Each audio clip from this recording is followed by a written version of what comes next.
think postpartum anxiety was like a really big gift for me. Also just my spirituality in general. I think I like so identified as that spiritual person, as that strong person in her faith and all these things. So that when all that was taken from me, I'm like, who am I when I can't be that? And does she matter? Does the part of me that's maybe more frail and human matter? And I think, if anything, it liberated me. Oh, like, of course the whole point is this. Hello again, everyone. If we haven't met before, hi, I'm Janine and welcome to my channel. I wanted to welcome you and introduce you to this brand new series. Today I am meeting with Inner Work Mama, aka my friend Melissa, who is a homeschooling mama, student of theology, philosophy, and co-creator of the Embodiment Deck, which is a mindfulness tool. All of that good stuff. I'm going to be picking her brain. I have asked every guest of this series to bring something to show and tell. I'll go first with this family heirloom given to me by my Italian grandmother. One of the very last times I saw her before she passed, she actually gave that to me. It's very special, and I thought that it was important to share this with you guys in the first episode, just to kind of give you a little bit of background about myself and why doing a series like this is important to me. Later on in her life, she and I had this conversation where she said, you know, I've come to a place where I believe that we all go to the same place. And I disagreed with her at the time because I was still very religious. But she had learned a lot, and I was actually quite judgmental back then as a teenager when I think about it. I was very moved when she gave me this. It was a testament to her life experience. She had a profound impact on my life, and I want to share that token with you. Join me as I interview people who inspire me, as I ask them all the question, what is sacred to you? As I ask them the question, I'd like to invite you to ask yourself this question. See what answer comes up. I even asked Harmonic Atheist, and even he had a very interesting and profound answer at the end of our interview. If you go on that channel, you'll hear his answer. It was actually quite beautiful and a little bit unexpected from what people may think of when they think of an atheist. There are reasons people come to the conclusions that they come to, whatever faiths that they have. So feel free to answer that question for yourselves down in the comments. Welcome to episode 1 of Show and Tell. Even though I don't know what I think about Christianity per se, a lot of that is like foundational to my belief system and the way I live my life. It's like stayed with me because I don't know, I think the idea of a God that's relational is amazing because we see that within us, like we're relational beings. Have you ever read C.S. Lewis, The Great Divorce? I never read that one. Yeah, that one, someone gifted it to me. It's so good because when he describes hell as like, not fire and brimstone, but like isolation, loneliness. If God is relationship, then of course the opposite would be isolation. Like why I've studied all the ologies. I was like, wait, we can do this? You know, like, because in Christianity, you're just so like, this is what we learn and this is what we study and all we need is Jesus. And it's almost like very literal, like all you need is Jesus. And the moment you start looking into anything else. Here, do you want to sit? Yeah. So I was going to ask then, I guess, what was your journey getting to this place? Was there like a rock bottom, or was there a time before that birthed the realization, or have you always sort of lived in this way? And I think I'm definitely an optimist by nature, for sure, and an explorer by nature. I think of the sacred spiral and how, like, yeah, there's probably been moments of these realizations and they come ever so often, and I'm looking at it from a different perspective though this time, a little bit higher. And so the higher we are on that spiral, the greater the perspective and the experience of it. So even though maybe I've had this for a long time, it feels a lot more expansive at this time in my life. Was there a rock bottom? I think one of the biggest aha moments was postpartum depression or postpartum anxiety was huge. I think when I experienced postpartum anxiety, I felt like I lost all ability to believe. That's when I lost my optimism. Yeah, I felt like during that time I was stripped of my will, and I'm a very willpower driven person. So for that to be taken from me, something that I've held on to and so I took pride in perhaps, was actually the best thing for me, because I needed to see myself as more than, and to see that even if I have no will, even if I can't exert myself in certain ways, that I'm still valuable beyond all that. And I think I had to lose it to understand who I am, to see myself as the bigger person beyond all that. So in that way, I think postpartum anxiety was like a really big gift for me. Also just my spirituality in general. I think I like so identified as that spiritual person, as that strong person in her faith and all these things. So that when all that was taken from me, I'm like, who am I when I can't be that? And does she matter? Does the part of me that's maybe more frail and human matter? And I think, if anything, it liberated me. Oh, like, of course the whole point is this. Of course the whole point is being human and embracing our frailty. I call it, like, I always, I share with our friend, Cass, like I've told her, it was like my falling off the horse moment, because I think of Paul in the Bible and how he was like off to go persecute the Christians, and then in that encounter of the light, he fell off the horse and he was humbled. And I guess that's what like that experience was like for me. That was like an initiation into the beginning of me realizing like I needed something beyond my Christian story, and that's when I really began to explore outside of Christianity.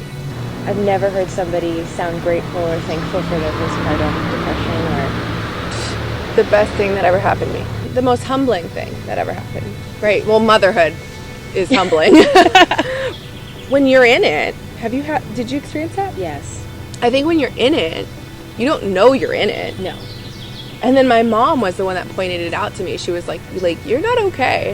And it was so, like, the shame and the hurt, the letdown of feeling like, oh, I'm not okay as a mom. To feel that, it makes me emotional. Like, whew. That's really hard to own. Is it a correct assumption then is that like how the birth of your deck kind of came to be? Yeah, I think definitely my postpartum experience, and then like as I came out of that, once I like owned like, oh, okay, something's not right, I began to look for tools and like the practices and the things to help me. And when you have no faith, you really need practical. Like I was like, so I remember thinking, if I can do one thing for myself every day, I'm going to get myself out of this.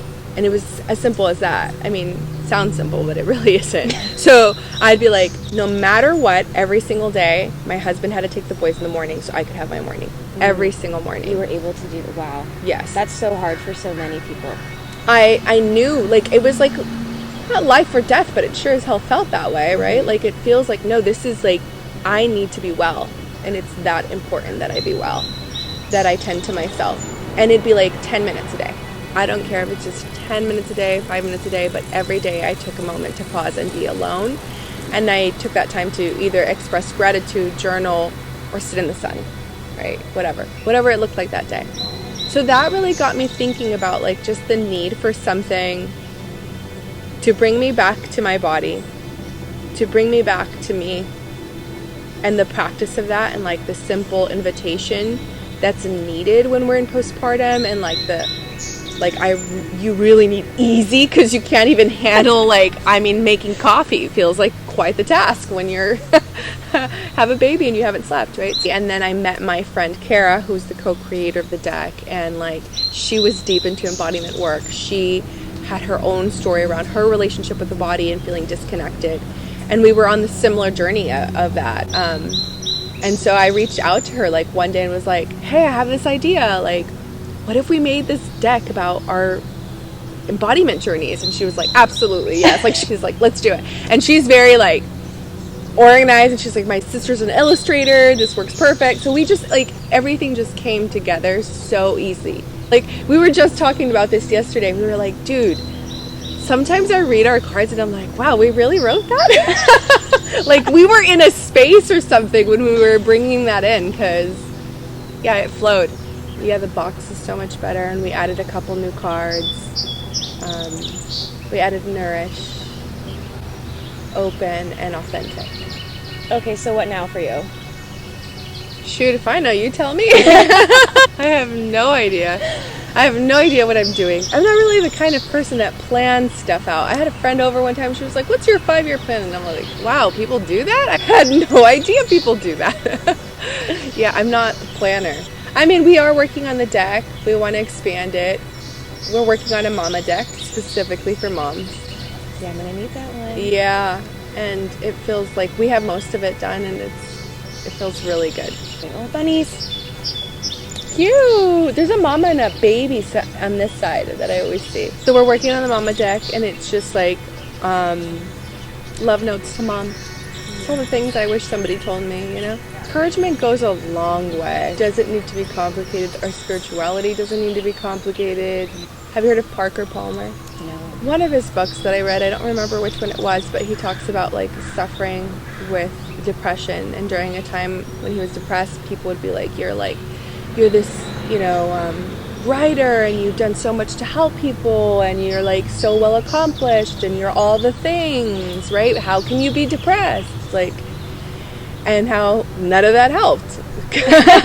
None of that helped. Like, telling me how great I am didn't help. So then he goes on to say that, but there was this one friend who, when he was depressed, would come to him and like massage his feet and just be present to him and his suffering. And then he'd be like, you feel lighter today, or, you know, I feel a shift in you today, or maybe, you know, it feels a little bit harder. But how that was like the thing that actually helped him the most. And it had to do with being someone willing to be with him in his darkness without wanting him to rush through that process or change him through that process. So I think encouragement is beautiful and it's needed, but it also has to be in acknowledgement of what the person is going, not to bypass what is happening. Absolutely. Yeah. Yeah. Like, just stop trying to rush me through my process. Let me be in my pain. Let me be in my feelings. Like, let me process this. I mean, I don't know why we think that, like, where that comes from, that wanting to like rush through it and feel like we have to rush through it, or that like that is spiritual, that is someone, you know, wise or powerful, the person who can shove it aside and move on. Like, that is seen as strength, but I'm like, no, actually strength is the one that can sit with it. Thank you so much for everything. Yeah, and like for your time. And I feel like you've given me so much to think about just right now as well. Thank you. So we're doing this curriculum for my son, and it's like fable based, so it's all these fables. This week's fable was about the Chinese farmer. Do you know that story? I think it's from the Tao, or I know Ram Dass used it, and it's basically, there was a farmer. I'm totally going to butcher this, but okay. It's something along the lines of like, there was a farmer and he had a horse, and one day there was a lightning storm and the horse broke out and left, and then his neighbors came and they're like, oh no, your horse is gone, you're having a bad day. And he was like, how do you know this is a bad day? I have heard, yes. Yeah, so then the horse comes back, and it comes back with 2 wild horses, and the neighbors come back and they're like, oh, you're having a good day, this is a good day. And he's like, how do you know it's a good day? And the story goes on and on and on. And I was thinking about that with this too, just that it's all changing constantly, and to be just an observer of it all and to witness it all without having to attach any meaning to anything, or at least not be quick to attach the meaning, sitting with it, and then maybe at the end of the day saying, that was a good day. What if the question is, if it's all sacred, if we're all sacred, how would that impact our lives? I think about beliefs in that way, you know. to me, it's not so much what we believe in that I care about, but how that impacts, how our beliefs impact the way we live our lives. I think about the substance, that which it's producing. And so, I often say, like, if your beliefs are not allowing you to live a more present, joyful, heartfelt, honest life, then perhaps it's time to reconsider them. And when I think about what it looks like, or what it would look like, this is a practice, because it's not like a one and done type thing. Ultimately, just presence. Like, presence is the most sacred thing. It's the thing that allows us to experience exchange, to experience our aliveness. We come to experience God in like the most simplest and unexpected ways,